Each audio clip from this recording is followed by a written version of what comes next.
Terima kasih kepada teman-teman yang sudah hadir baik secara offline maupun hadir secara online, dan terima kasih sudah bersedia menyimaknya. Pada kesempatan kali ini kita akan membahas tentang strategi membangun komunikasi efektif dalam proses hipnoterapi, atau lebih singkatnya adalah strategi membangun komunikasi terapatik dalam proses hipnoterapi, yang insya Allah akan disampaikan oleh teman kami Master Abi Qatadah, SPDI, MPDI. Waktu dan tempat kami persilahkan.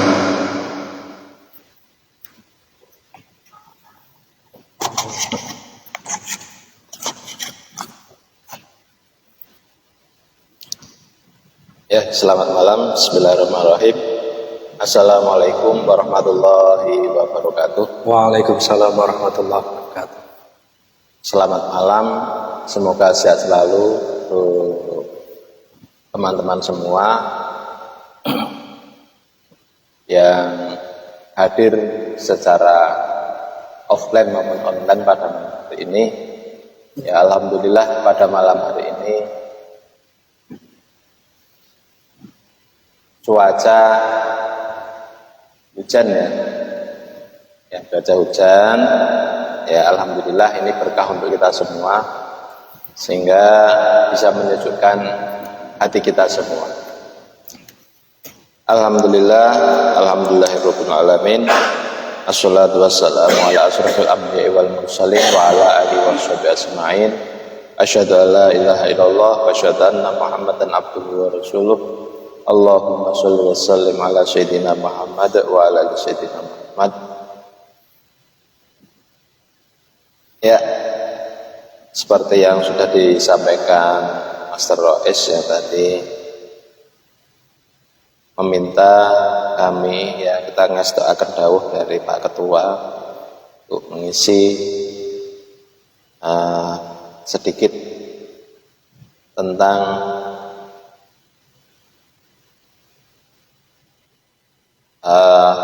reinduksi. Kalau dalam bahasa kita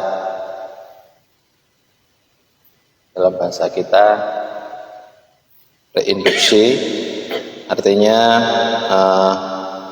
kita nanti akan sedikit menyampaikan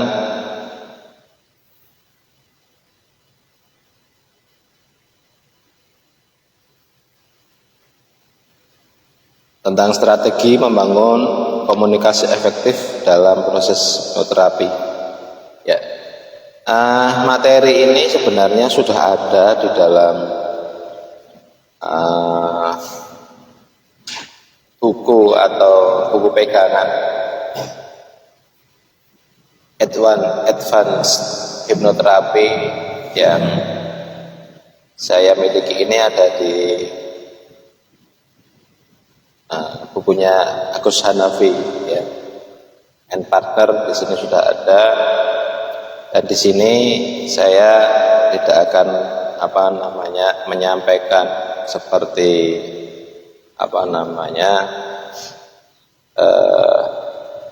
menggurui, ya, tapi saya di sini hanya sekedar untuk mengingatkan kembali bahwa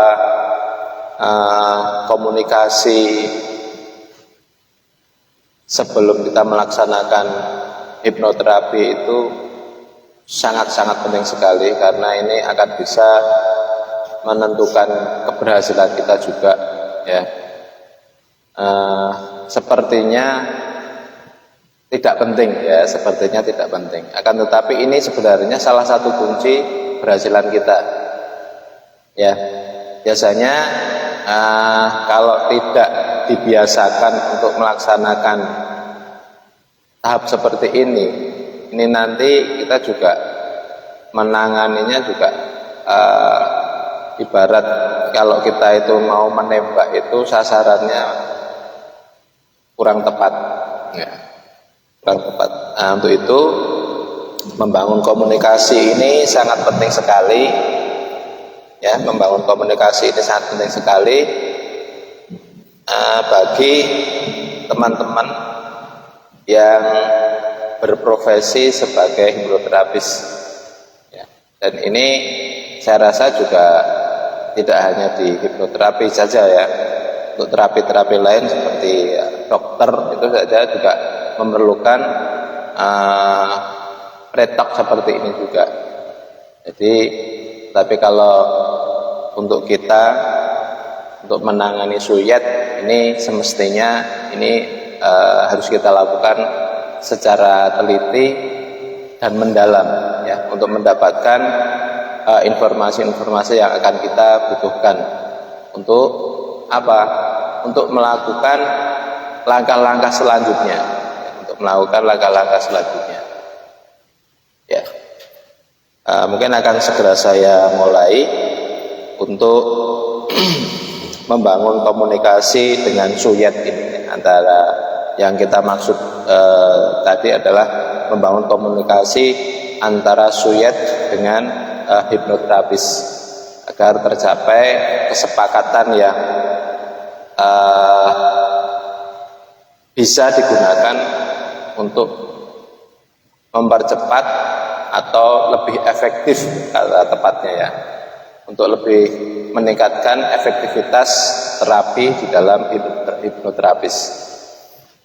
Ya, ini ada beberapa tahap, ada beberapa langkah yang mestinya harus kita lakukan agar hipnoterapi kita yang kita lakukan itu bisa mencapai titik maksimal. Yang pertama, ini ada beberapa, ya. Yang pertama ada building report, ada intake interview, ada exploring client modalities, ada training, ada suggestibility test. Enggak. Ini ada hal yang penting sekali kita lakukan, ya. Yang pertama, sebelum kita melaksanakan kegiatan atau proses hipnoterapi ini, mestinya yang pertama adalah building report, yaitu istilahnya apa, connectedness, ya. Kita menyambung, ya,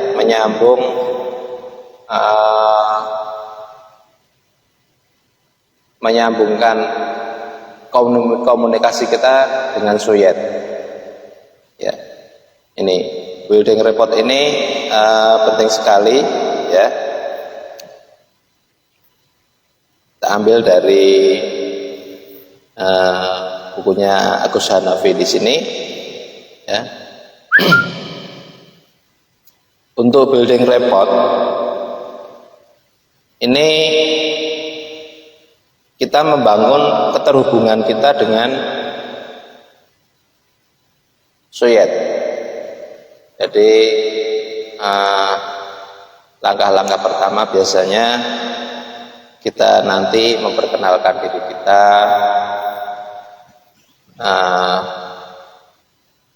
kita menyamakan apa namanya perkataan kita, gaya-gaya kita, ya, dengan suyat ini agar terjadi suyat ini juga nyaman dengan kita. Artinya pandangan pertama, ya, kalau dalam ini pandangan pertama itu mereka suyat ini sudah tergoda dulu, ya. Pandangan pertamanya suyat ini sudah tergoda dulu dengan kita, sehingga untuk langkah selanjutnya untuk memancing suyat untuk menyampaikan informasi yang selanjutnya ini bisa kita dapat, ya. Itu tujuannya seperti itu, ya. Jadi menyamakan dunia kita dengan dunia suyet, ya. Kalau itu sudah kita dapat, suyet nyaman dengan kita, maka untuk selanjutnya adalah yaitu langkahnya intake interview, ya. Intake interview. Jadi kita mulai mengumpulkan data-data dari si suyet, ya. Kalau kita sudah memancing dari suyet tadi dengan kenyamanan mereka dengan terapis ini, untuk dimungkinkan dilanjutkannya terapi ini besar sekali, ya. Terus selanjutnya adalah intake interview, yaitu kita mulai mengumpulkan data-data dari si suyet. Artinya mungkin apa yang menjadi keluhannya, apa yang semestinya informasi itu dikeluarkan oleh suyet dan bisa kita gunakan untuk melanjutkan langkah selanjutnya. Ini yang pertama tadi adalah kita menyamakan dunia kita dengan suyet, ya, dengan patching, leading, ya. Mungkin kita bisa menirukan gaya bahasa dia, kita bisa menirukan bahasa tubuh dia. Jadi tidak berbeda jauh antara dunia dari si suyet dengan kita, seolah-olah kita sudah akrab, ya. Memang ini terapis harus bisa seperti itu. Terus yang kedua, kita lanjutkan dengan menggali informasi dari si suyet. Biarkan si suyet ini merasa nyaman untuk menyampaikan informasi yang semestinya dikeluarkan, ya. Yaitu di tahapan ini dinamakan intake interview, ya. Di dalam intake interview ini, ya, ini ada sesuatu yang mestinya kita dapat atau kita deteksi dari apa yang disampaikan oleh si suyet. Ya, banyak sekali nanti informasi-informasi yang kita dapat dari si suyet. Misalkan klien kita ini cenderung untuk menyalahkan dirinya, atau klien kita ini terlalu menyalahkan orang-orang di sekelilingnya, atau selalu bernegatif thinking, ya, berpikiran negatif terhadap orang-orang di sekitarnya. Itu nanti akan banyak sekali informasi yang harus kita dapat, ya. Artinya kita harus bisa mendeteksi apa yang disampaikan oleh si klien kita, atau bahasa lainnya adalah suyet, ya, bahasa lain. Ya, ini masuk tahap ke dua, yaitu setelah building report, intake interview, terus exploring client modality, ya. Ini terkait dengan setelah kita mendapatkan informasi dari klien, Maka ini dalam tahap exploring client modalities ini adalah kaitannya dengan kita nanti akan membuat skripnya, ya, skripnya. Di situ nanti termasuk apakah klien kita ini termasuk orang yang visual atau auditory, ya, atau kinestetik. Ini nanti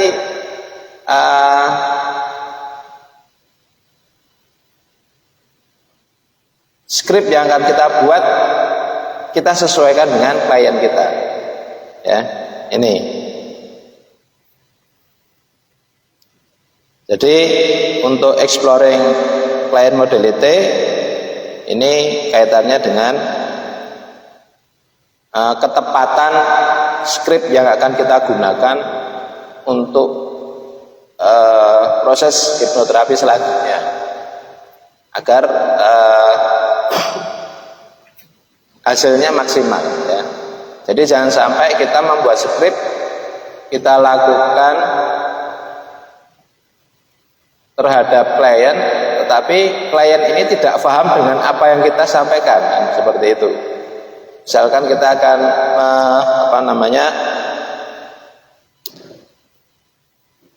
melakukan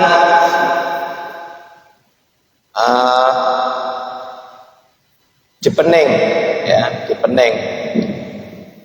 Kita menggunakan bahasa dengan lift, ya, lift. Kita umpamakan apabila Anda berada di dalam lift dan seterusnya, sedangkan klien sendiri lift itu nggak tahu, ya, nggak paham. Nah, ini juga akan menghambat kelancaran di dalam proses hipnoterapis juga, ya. Ya akhirnya nanti hasilnya ya kurang maksimal karena ada sesuatu yang terpotong di situ, tidak nyambung. Jadi ini penting sekali, ya, tahap-tahap ini untuk pertimbangan kita. Jadi kita bisa melihat nanti termasuk klien itu termasuk auditory atau visual atau kinestetik, ya.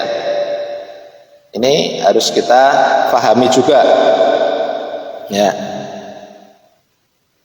Nah, setelah kita dapati semua apa yang kita dapatkan, ya, mulai dari awal hingga exploring client modality tadi, maka untuk selanjutnya adalah edukasi kepada klien, ya. Kita edukasi, kita memberikan informasi yang sejelas-jelasnya kepada klien. Istilahnya di sini training, ya, edukasi atau training. Bahwa karena seperti ini, kita sering melihat proses hipnosis di dalam televisi atau di media-media sosial yang lainnya. Kebanyakan di sana itu hipnosis digunakan untuk hiburan, jadi stage hipnosis dan sebagainya. Ini jangan sampai klien itu tetap mengira hipnoterapi dikira seperti hiburan-hiburan di televisi, dibuat tidur sehingga nggak ingat, bisa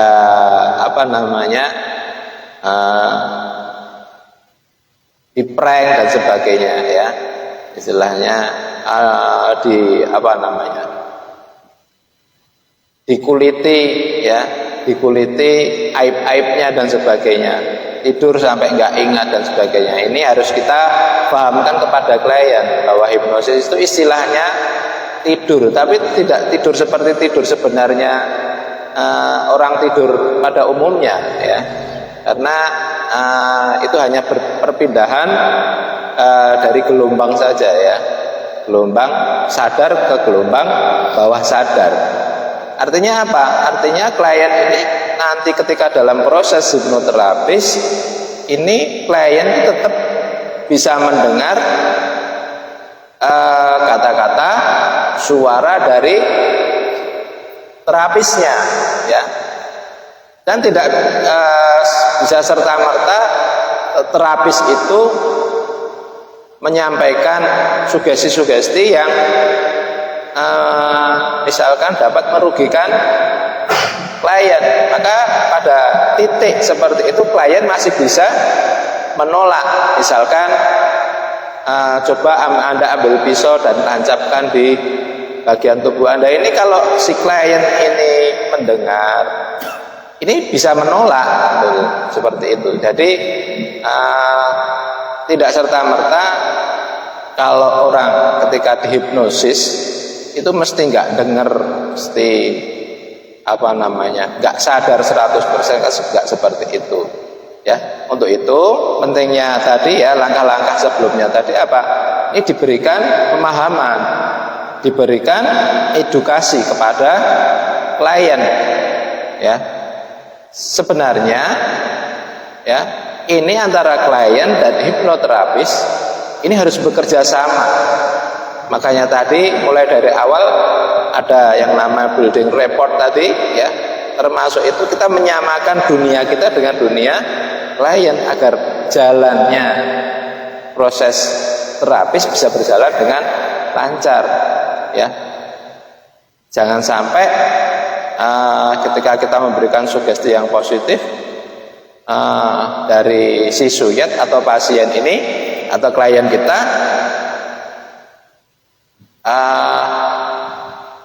si klien selalu menolak, kan seperti itu ya. Misalkan tarik nafas dalam-dalam, keluarkan secara perlahan. Nah, misalkan diberitakan seperti itu, diberi sugesti seperti itu,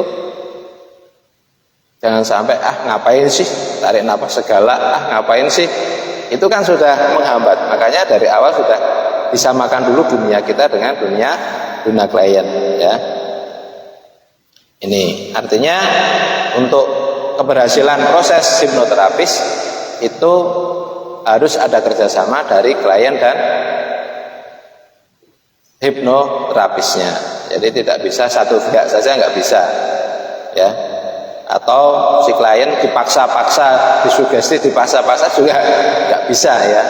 Karena hipnoterapis itu memang harus bekerja sama dengan pentingnya training atau edukasi itu seperti itu ya.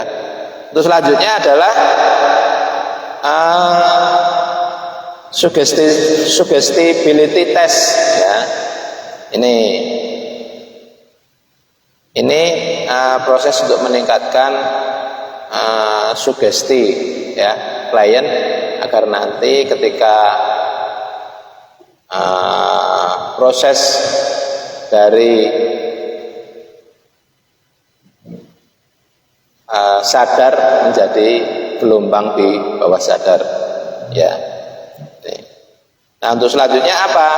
Setelah kita dapatkan semua ya informasi, setelah kita menyamakan dunia kita dengan dunia klien, kita memancing atau mendapatkan informasi dari klien, terus akhirnya kita bisa mendapatkan sesuatu dari klien. Itu nanti klien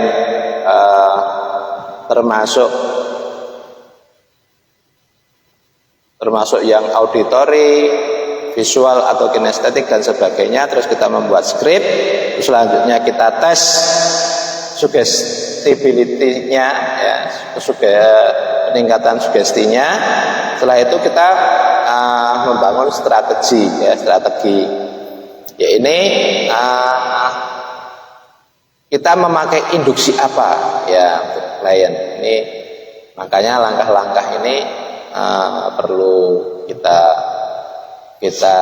lakukan ya, kita lakukan. Karena ini kalau tidak kita lakukan ya nanti kita ya tadi seperti orang menembak tapi nggak tahu sasarannya, tinggal tembak aja. Jadi kurang maksimal hasilnya. Ya, ini teknik-tekniknya yang bagaimana, perencanaannya bagaimana nanti ini harus runtut. Memang hipnoterapis di sini ini memang kita nggak bisa serta merta main tembak gitu ya, nggak kurang efektif kalau seperti itu. Nah, untuk selanjutnya setelah itu kita tentukan teknik-tekniknya ya. Kita kalau di bening kita mau menggunakan yang bagaimana, kita sesuaikan. Dia tadi termasuk orang yang condong ke auditory, kinestetik atau visual ya. Ini. Terus selanjutnya yaitu kontrak ya, hipnoterapi kontrak, yaitu kontrak tertulis. Nah, kita lanjutkan ke tahap selanjutnya. Ini kalau sudah kita masuk ke hal seperti ini, ini kita akan mengetahui nanti kita bisa memperkirakan berapa kali sih kita terapinya, tahap-tahap yang harus kita lalui itu berapa tahap pertama apa, tahap kedua apa, tahap ketiga apa, dan seterusnya. Ini tinggal tergantung permasalahan dari klien kita ini, kita lihat tingkat kerumitannya, terus kita lihat skala prioritasnya.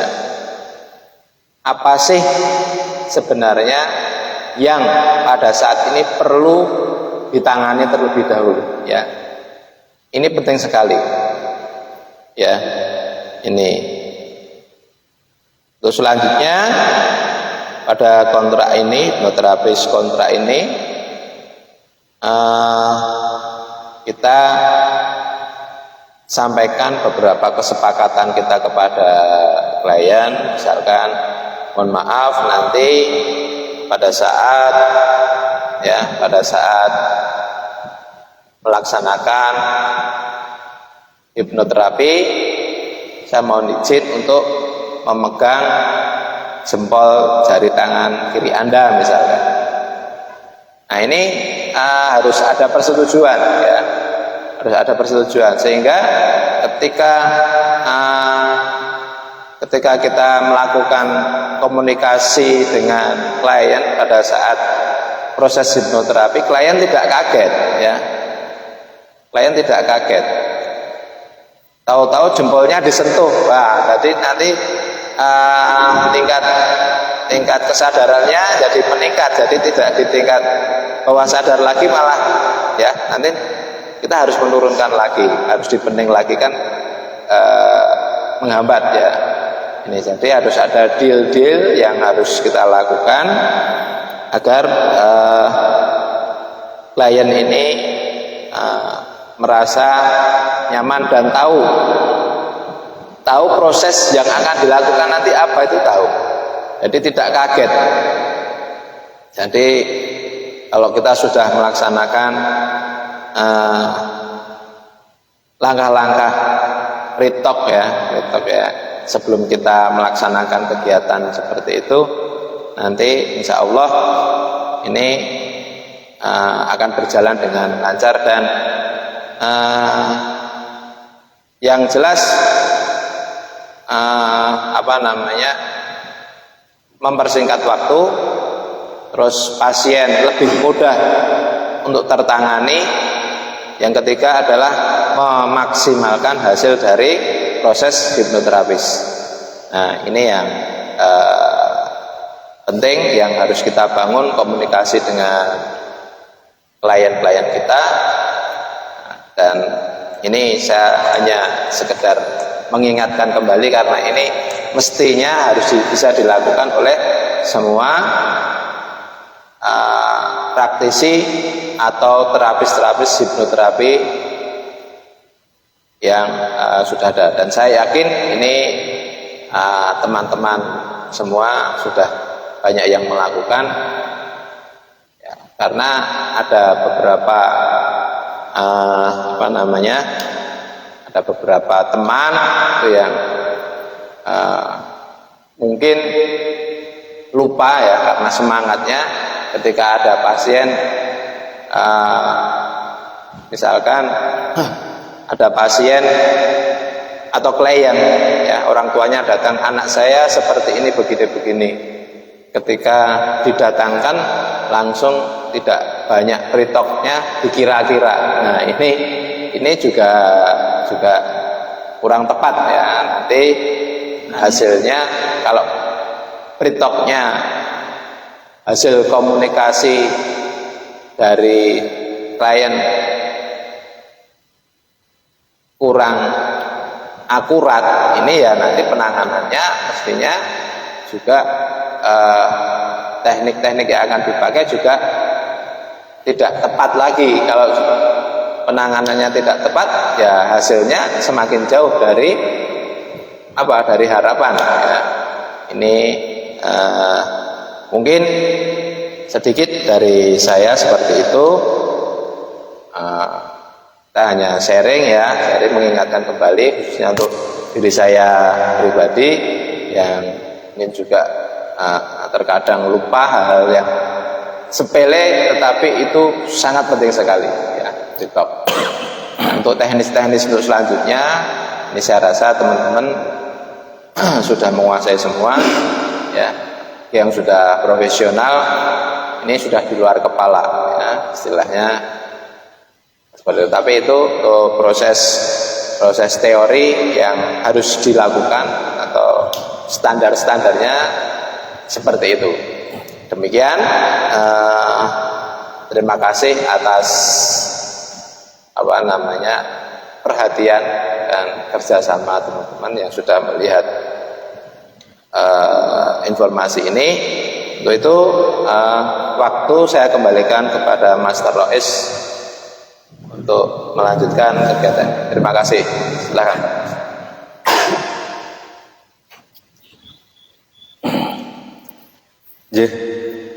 Terima kasih.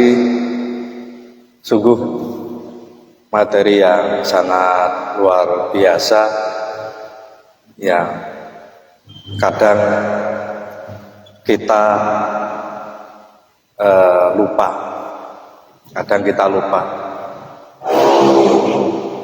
dan alhamdulillah kita diingatkan kembali dan ada beberapa pertanyaan.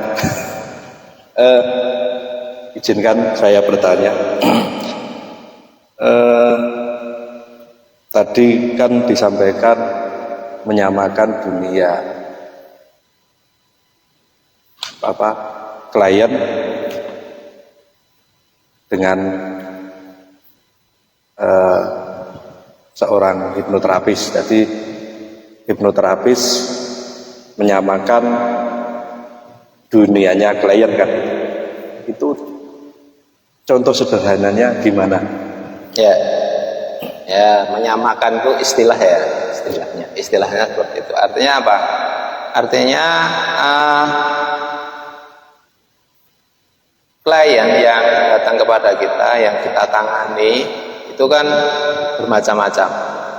Ada yang anak-anak, ada remaja, ada orang tua dan sebagainya. Nah, ini kita harus bisa menyamakan ya. Kalau dalam bahasa ininya apa? Batching dan leading itu ya. Ya. Jadi ketika kita klien kita seorang anak-anak, ya kita harus bisa menjadi seorang anak juga kan, seperti itu. Ya. Jadi kita bisa meladeni, istilahnya meladeni. Kalau klien kita remaja, ya kita seolah-olah jadi remaja juga kan gitu. Jadi kita dunia remaja bagaimana sih? Ya, ini. Terus gaya bahasa mereka mungkin kalau dalam berbicara sambil mengangkat tangan, menggerakkan tangan, ya, kita ikuti aja kita samakan ya. Samakan apa yang dia lakukan. Misalkan dia kalau berbicara, Pak, saya kemarin di sana, ya kita ganti, oh jadi begitu ya. Kita seolah-olah udah kenal lah, menyamakan dunia, maksud saya seperti itu dunia gitu. Ini jadi sama orang tua ya kita bisa menyamakan diri kita dengan apa yang mereka miliki ya. Mungkin dari bahasa tubuh, cara duduk, ya, tinggi rendahnya ada suara bisa kita tirukan, ejeng ledek. Nah, kita masuk di situ sampai si klien ini merasa nyaman. Ya. Kalau sudah seperti itu, ya kita lanjutkan proses selanjutnya apa? Memancing informasi dari dia. Ya, ini jadi jangan sampai di tengah proses kita sudah melakukan proses hipnoterapis, si klien kita masih ada sesuatu yang mengganjal lah. Ini ya kita hindari seperti itu. Ini hanya proses untuk kelancaran. Mungkin seperti itu, Master. Terima kasih. Sungguh luar biasa. Mungkin contoh sederhananya kita di awal mengetahui hobi atau kesenangannya dulu gitu loh. Ya. Oke. Jadi kita bisa membawa arah selanjutnya kalau kita sudah mengetahui kesenangannya. Ya, itu bisa. Contoh. Artinya kan menyamakan dunia kan apa saja yang bisa disamakan. Ada satu pertanyaan lagi. Saya pernah mendapatkan klien. Tadi disampaikan kita meminta untuk contohnya tarik nafas, keluar nafas kan gitu. Iya. Nah, saya pernah mendapatkan satu klien yang termasuk unik baru satu kali itu.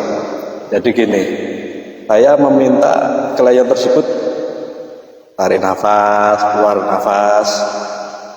Ya benar dilakukan sekali, 2 kali. Tapi setelah itu klien tersebut langsung ajak ngobrol. Ini ajak guyon, kurang gawean. Lah, itu solusinya gimana kalau ada klien seperti itu? Apakah bisa diteruskan atau tidak? Ya, tetap bisa diteruskan. Artinya di situ tadi ada sesuatu yang ketika building reportnya itu kurang terpenuhi di situ tadi. Jadi istilahnya dia sukanya apa, termasuk itu kan juga sukanya guyon, ya kita harus bisa guyon. Sukanya apa? Nah, ketika kita kan bisa mencari celah di situ. Ketika guyon ya sambil masuk kan begitu. Ya ketika dia tarik nafas, ya langsung kita tidurkan kan, bisa seperti itu. Ya, jadi memang proses dari hipnoterapi itu tidak menutup kemungkinan untuk terapis ini berinovasi, ya banyak akal kan begitu. Inovasi banyak akal. Jadi apapun yang terjadi tetap hipnoterapis itu sebagai pemandunya, ya, sebagai pemandunya. Ketika dia di tengah proses jalan ngajak obrol, ya kita ladeni aja, kita cari celah yang tepat, nanti kita tidurkan. Nah, pasti ada saat yang tepat. Atau kita capekkan dia dengan guyonan, ya akhirnya kalau sudah capek kan masuk ke bawah sadaran cepat. Ya, gitu. Begitu kalau menurut saya. Mungkin dari teman-teman banyak sekali ide dan saran untuk hal tersebut ya. Karena pengalaman dari masing-masing kita tidak bisa sama, ya. Kita saling mengisi, ya. Dari segi klien berbeda, dari keluhan juga berbeda, ya itu nanti penanganannya juga berbeda-beda pula, bermacam-macam. Mungkin yang saya alami dengan yang dialami Master Rais juga berbeda, maka penanganannya juga berbeda. Nah, dengan berbeda pengalaman tersebut, kita ini butuh informasi, masukan-masukan dari teman-teman yang lainnya. Ini, selamat datang Master Edi sini, Pak. Master Edi. Ya, ini Master Edi habis proses terapi ini tadi. Maaf terlambat. Oke. Jawaban yang luar biasa, dan memang kita harus sigap. Yang saya praktekkan pada saat itu ketika kliennya kok malah ajak guyon, kurang gawean. Akhirnya ya saya langsung inisiatif, ya udah nafas seperti biasa aja. Akhirnya kan terserah, bebas kan, terserah, bebas. Jadi memang harus kita, karena hipnoterapi itu olah pikir, jadi ya kita harus ngolah pikir kan, harus olah pikir bagaimana seharusnya mengolah pikir.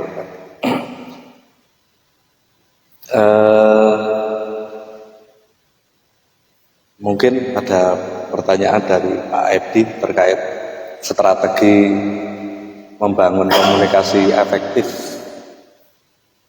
Kalau saya pribadi seperti yang kemarin ya tadi, kita mengalami kendala karena si pasien kelihatannya kurang setuju dengan apa yang kita akan terapkan atau kita salurkan terapi kita. Memang betul tadi yang dikatakan Mas Rois, kita harus segera merubah teknik kita, terutama ini luas ya, kalau hipnoterapi itu kata guru kita luas. Hipnoterapi itu ada tanpa berbicara pun kita memakai energi, itu sudah membentuk sebuah hipno. Kemudian seperti kita ketemu dengan master hipnotis halus, itu juga kita mengajak ngobrol pun bisa menyelami, bisa masuk ke alam bawah sadar si pasien. Memang kita harus betul-betul harus cepat mengubah teknik dan mindset kita untuk tidak terpaku pada satu teknik saja. Itu yang mungkin saya amati, dan kebetulan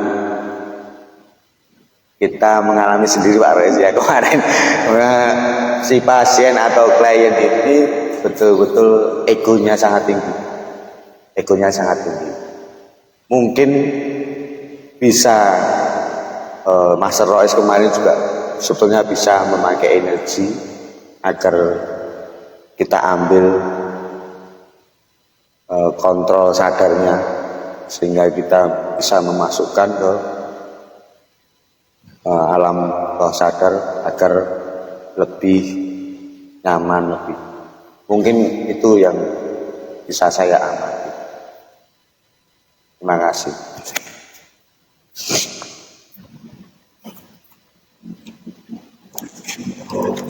Udah gitu aja ya. Ya.